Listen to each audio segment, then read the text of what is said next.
Hello, Scorpio, Sun, Moon, Rising, and Venus signs. Kamusta kayo? Sana po'y nasa mabuti kayong kalagayan. Welcome back po sa Star Tarot. Kung bago kayo rito, welcome din kayo. Thank you sa inyong support. I truly appreciate it. God bless you all. Pauna mensahe ni Scorpio, napakaganda. We have a grand symphony. Ayan, so parang everything is in sync, maaring lahat is falling into its right place, parang lahat, parang synchronistic, yung ganon, kaya napakaganda ng energy na ito. Even relationships, makikita ninyo na nagkakasundo ang lahat, merong pagkakaintindihan, there is harmony, yung ganon. So, parang sobrang ganda, no, ng energy nito because it could be in any area of life ninyo, Scorpio. Maaring sa lahat ng area ng buhay ninyo, talagang merong magandang sitwasyon na nangyayari, no? Or mangyayari. Shining through. Wow, napakaganda. So, parang you are going to be on the spotlight, no? Sa ngayon. Kasi kung ano yung mga assets ninyo, mukhang lalabas yan sa ngayon. And you're going to let it shine talaga, no? So, siguro yung mga talents ninyo, skills and gifts, siguro dati tinatago nyo lang yan, pero ngayon, maybe magbabago na ang inyong stand on that at maaring i-share nyo na yan sa maraming tao sa ngayon. So, maaring yung mga talents ninyo, mga gifts ninyo, kung ano man yung mga magagandang katangian ninyo, maaring yan ay mapapansin na at makikita na ng maraming tao. So, napakaganda kasi you will be more appreciated by a lot of people sa ngayon. Maraming tao dito siguro ang may inspire ninyo, mamomotivate ninyo, ganun din ang gawin nila sa buhay nila, yung mga ganon. So, good luck to that. We have number 18, the power of purpose. Wow! So, siguro, Scorpio, you are about to discover kung ano yung inyong purpose in life. Maybe madidiscover na din ninyo dito ngayon kung ano yung mission ninyo sa buhay, bakit kayo nandito sa mundo, ano yung dapat ninyong gawin, anong kailangan ninyong gawin, yung ganun ba, no? So, napakaganda rin kasi parang there is also an acceptance na din, no, sa sarili ninyo.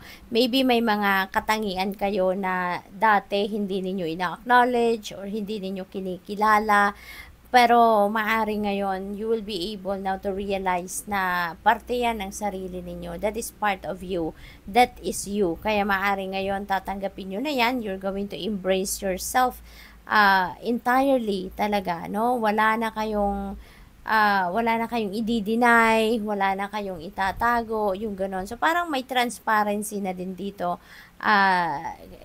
At yun ang makikita na ng mga tao. What you see is what you get na siguro ngayon ang datingan ni Scorpio, which is really good. So, tingnan natin kung ano pa ang kaganapan dito for Scorpio. We have angel number 5555. Ayan. So, magkakaroon na din kayo ng clarity of thought, no?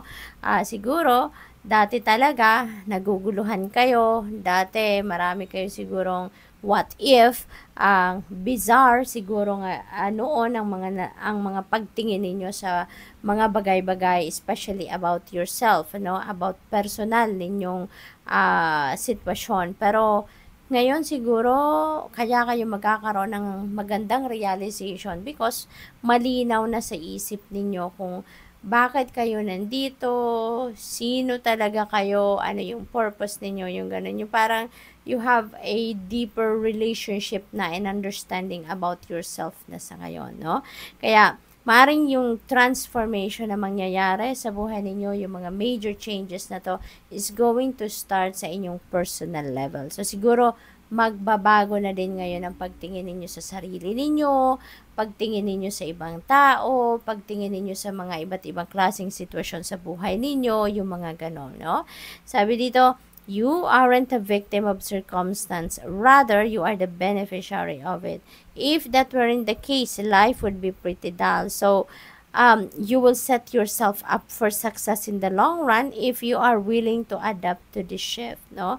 At tingin ko naman, you are going to embrace this shift, this pagbabago sa buhay ninyo kasi nga may realization na kayo na things has to change na, 'di ba? Kasi nga unang-una yayakapin mo na ng buong buo, tatanggapin mo na ng buong buo ang iyong pagkatao. So everything is working out for the best. Kaya napakaswerte din ninyo sa ngayon.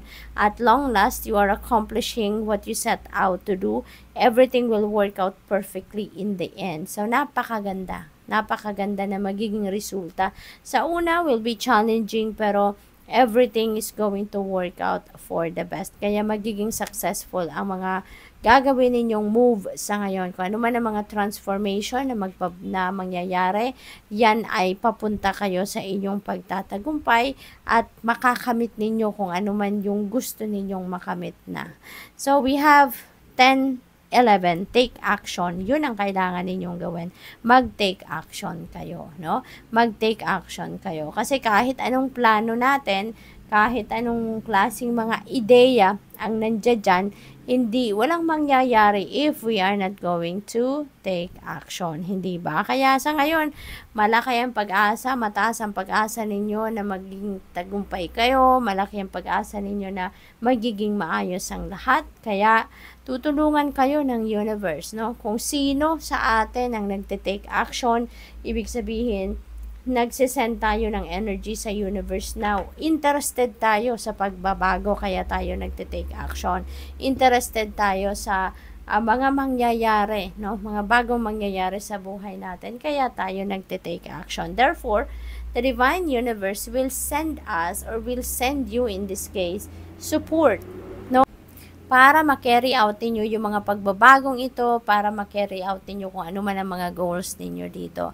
So, sabi sa card, this is a call to action to move forward. The sooner you get going, the sooner you will accomplish what you set out to do, diba?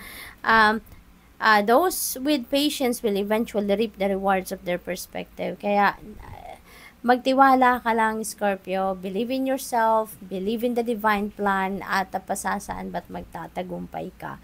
So, good luck. Thank you for watching Love and Light. Namaste.